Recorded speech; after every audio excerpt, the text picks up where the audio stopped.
Do you need a therapist or divorce lawyer? I'm Elise, therapist for a million years. I'm Sandra Radman, divorce lawyer for a million years. So my spouse has a drinking problem, showed up to pick up the kids for visitation, visibly drunk. I don't want to let the kids in the car. What do I do? You should not let the kids in the car if your spouse is visibly drunk. And really, if they're at the point that they don't even realize that they shouldn't be coming and driving, then what you have to do is get a court order. Court is there for you to get emergency protections if you need them. I hear something like that. If my client tells me that, then what I'm doing is I'm going to court, I'm getting an order of protection, I'm asking for visitation to be suspended until such time that they are maintaining their sobriety. And if they refuse to maintain their sobriety, which some people just feel like they just want to drink less, or they'll just drink when they're not with the kids, then what I would ask for is SoberLink, which is something that they would test before the visit, just to make sure that they're not under the influence. And if it's really bad, we can ask for an ignition interlock device to be installed in their car, so we know that they're not driving if they're under the influence. You have to protect your children at all costs.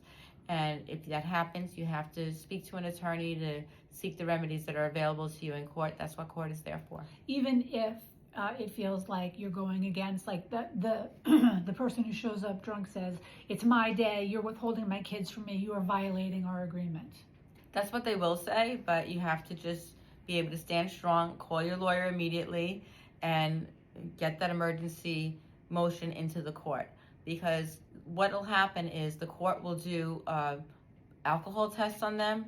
They can go back a number of days, and they'll be able to see that what you're saying was true. If you wait too long and they know the court's coming up, then they'll maybe not drink for a while, and it's not going to happen that way, and they're going to say that you're making things up. So you really have to say something when it happens, and you absolutely should never let your children go in a car if you believe that the person's under the influence. So safety is the primary consideration. That's right. Even if you are violating the agreement. Yeah, I look at it as you're keeping your child safe, and you just need a strong advocate for you in court to say what's going on. I've said to judges before, my client is not sending that child until we have this taken care of, and the court will do the testing, and they'll find out that what we're saying is true, and that's what will happen. And they will appoint an attorney for the children.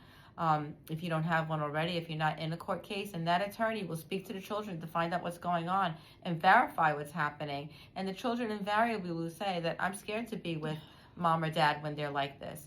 And if they say that to their attorney, the attorney is not going to make that child, force that child to go into that situation.